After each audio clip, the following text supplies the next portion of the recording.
Instead of thinking about what makes you happy, have you ever thought about what isn't making you happy? I'm Thomas Edwards, creator and author of The One Up Effect, helping high-performing professionals who have families experience long-lasting freedom and fulfillment through purpose, play, passion, and performance. In this video, I'm going to share with you 5 reasons why you might be unhappy, and some of them you may not even realize. Sometimes when we're in a funk or a dark place, it's really hard or challenging to think about what actually makes us happy, because in that period of time, all we've experienced is unhappiness. And so it can be very challenging to see what happiness looks like. And so if that's something that you're having an issue with, I'd like you to start looking around at your current situation and think about, well, what in my life makes me unhappy? Now, when I did this for myself, some of the things were pretty obvious and some things not so obvious. And the not so obvious things that made me unhappy, when I was able to make changes, it actually dramatically affected my ability to find that happiness that I get to experience today. So I'm going to share with you 5 reasons why you may be experiencing unhappiness, and hopefully you can find some solutions to turn it around. The first reason is based on fear. There might be a moment right now where you could be experiencing some fear, some scarcity, you're not sure what to do, there's some worry, there's some anxiety. And this happens a lot when you're experiencing unhappiness. And there's a lot of not knowing, as I like to call it, about the future. What can happen if you were to make certain decisions and certain choices? And for me, this was a battle between my ego and my soul. My ego is the leader, the figurehead, so to speak, of fear and scarcity, because all it wants to do is survive. And even if there's something that it might feel could be better, it doesn't want to risk failure, because to the ego, failure is death. When you're experiencing this fear of scarcity, it actually pushes you to isolate, to not make decisions, to run away from choices, and to be inactive. And what I've learned is, and through my clients' experiences, when we're inactive, this is a grounding force of unhappiness.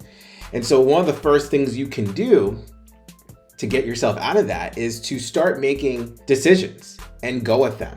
Regardless of what the consequences or the results may be, starting this process of getting out of inactivity and into being proactive with your life can start to move the needle towards happiness. Second reason why you might be unhappy is living in the past. So we just talked about living in the future and worrying about what could happen. Then we talk about, well, what happened in the past? Maybe there's some decisions or choices that you made that didn't turn out well. And there might be some feelings of regret or remorse, feeling like, man, I made the wrong decision. Why did I do that? I wish I can go back. And you and I both know that we can't go back. But when we get stuck in the past and we worry about the future, it takes us away from where we are right now in the present, where we have the most power and ability to make choices, to make decisions that can create a better future and allow us to learn from our past. And so if you find yourself being stuck in the past, it's very likely that you're also thinking about the future. And the solution there is to be present with where you are right now and be able to start making decisions that could help you learn from the past and create a better future. Third reason why you may not be happy is you're not taking care of yourself. And what I mean by that is body, mind, and soul. Maybe you haven't taken a shower today.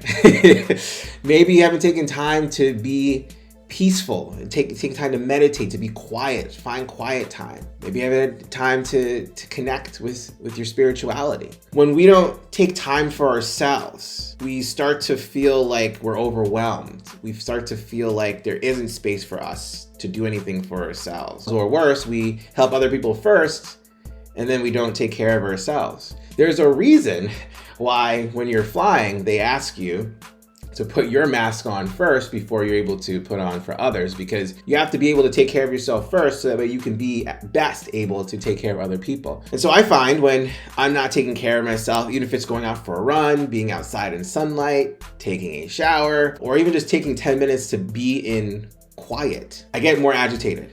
I get a little irritated. And when I do that for myself, I feel a lot more grounded, I feel a lot more peaceful, and it leads me to becoming a lot more happier. Fourth reason is you're comparing yourself to other people.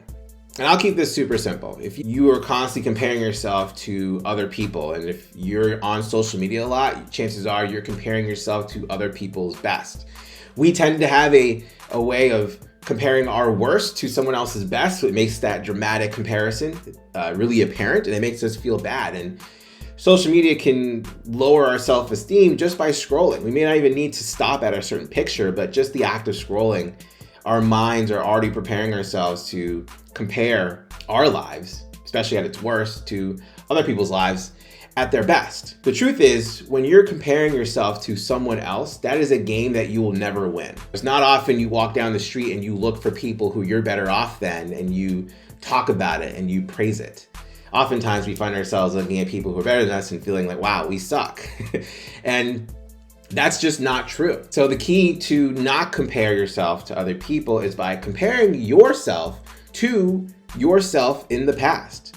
Ideally in a position where you are now is a lot better than where you were before. It keeps you, one, focused on yourself and your journey, but you're also able to highlight and praise how far you've come from where you've been. The fifth reason why you may be unhappy is you're working a job that you hate.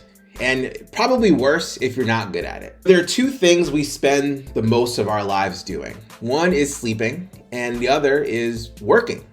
And ideally, you want both of those experiences to be as great as possible. But if it's not, you are going to be unhappy. Sometimes we can't help to do or get work doing something that we don't actually love. Ideally, you want to start off with, are you good at it? If you can be good at it, it will buy you some time to get to a place where you can then figure out how you can find a position that you can work and love what you do. And usually what happens if you're good at what you do but you don't like it, you get bored.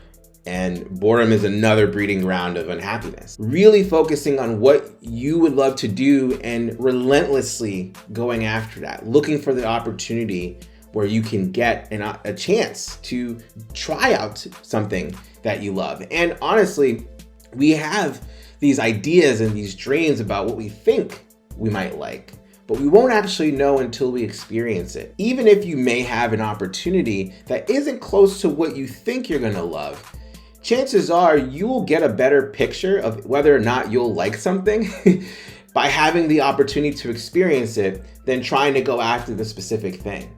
And when we think about immediate reference points, you'll still be in a better position doing something that is closer to what you love than staying in something that you don't like.